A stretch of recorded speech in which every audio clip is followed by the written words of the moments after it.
Ahoy, shipmates! It's day 6.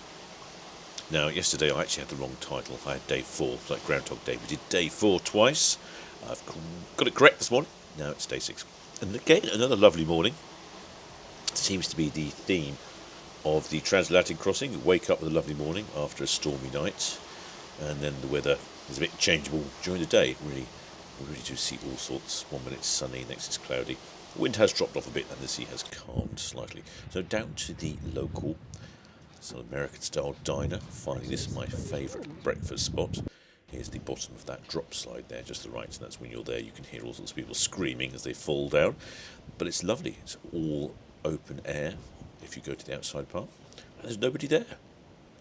The staff looked at me a bit peculiar and saying, "You sure you want to sit outside?" And it was absolutely lovely.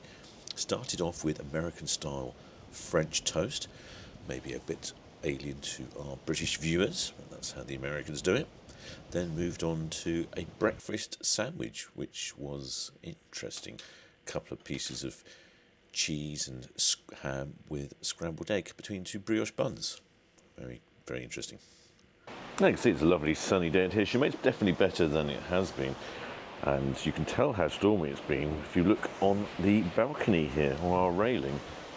There's actually quite a build-up of salt. Add that to your chips later.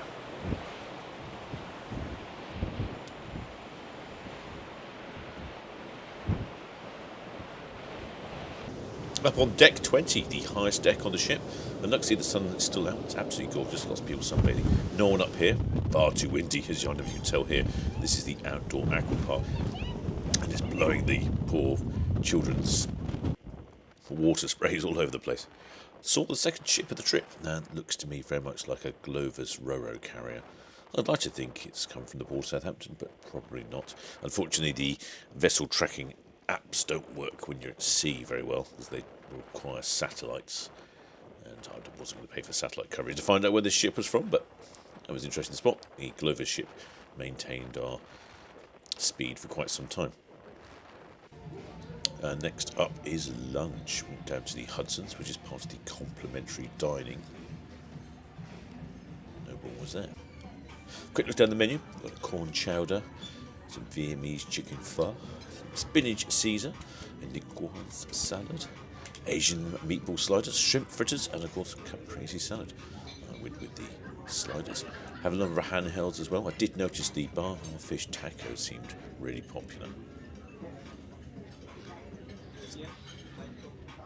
They have a couple of main courses as well. The Boston bluefish, shrimp arrabbiata, Spanish frittata, Cuban rotisserie chicken, and chicken parmesan.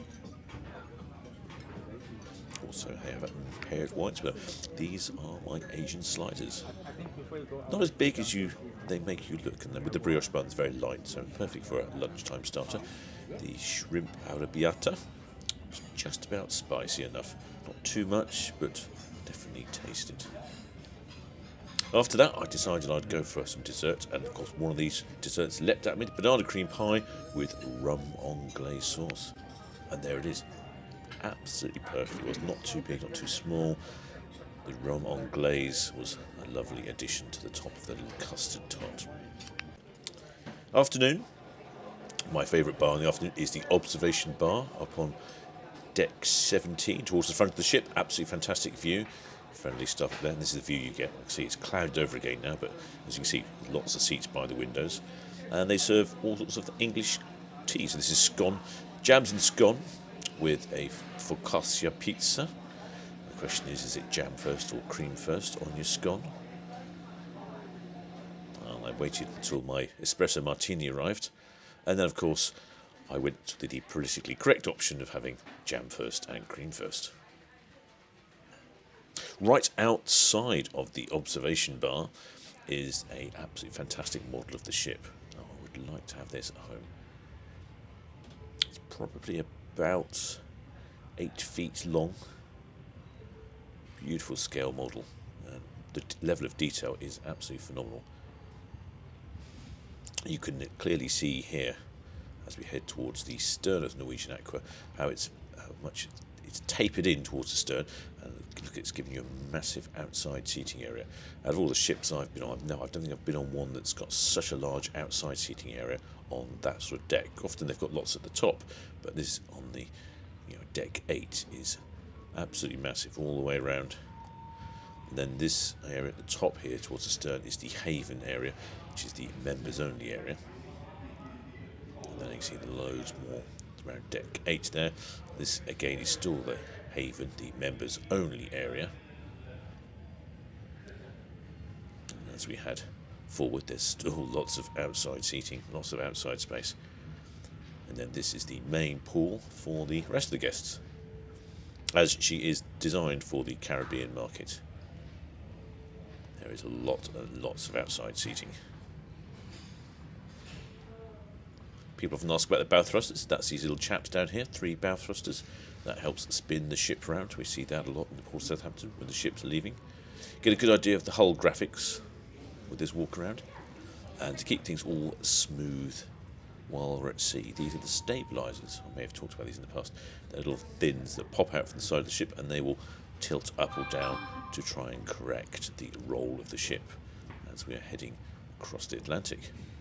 Driven by 2 azipods. These are the azipods back, so these will turn 360 degrees. And usually they have the prop forward rather than the prop at the back. That seems to be the current design trend. Okay, that's a quick 360 tour of the Norwegian Aqua. Evening, it was a magic this evening with Chinese magician Po. He was there with his lovely assistant Lydia, and they gave us a number of tricks. Took a member of the audience up. Pretty entertaining, and that's part of the elements. They have, sometimes the elements will be magic, sometimes the elements will be dancing, sometimes it'll be acrobats, depending on the evening. You get a different selection.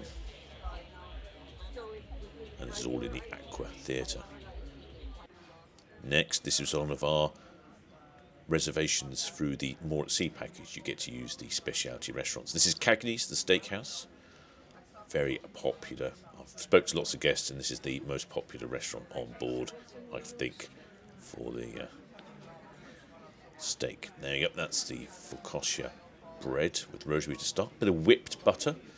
Very American. The only disappointing thing I would say was the view wasn't desperately good. It was, you saw out and you saw the lifeboats and things.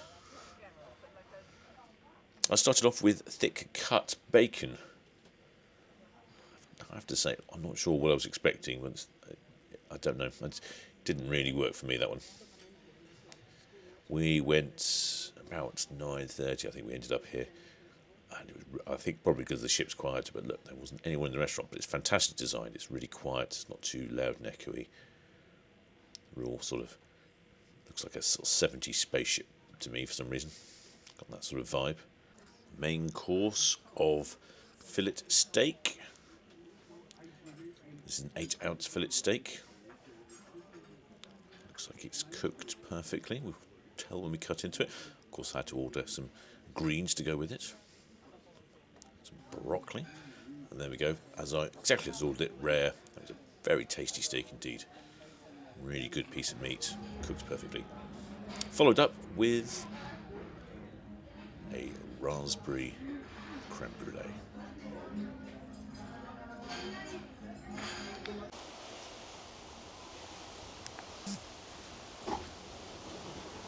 Hope you've enjoyed that one today, shipmates. A little highlight of one of the specialty restaurants and my favourite observation bar. Today I shall explore a little bit more of the ship. Not much I haven't explored, so depending on the weather, I might go up to the very top deck.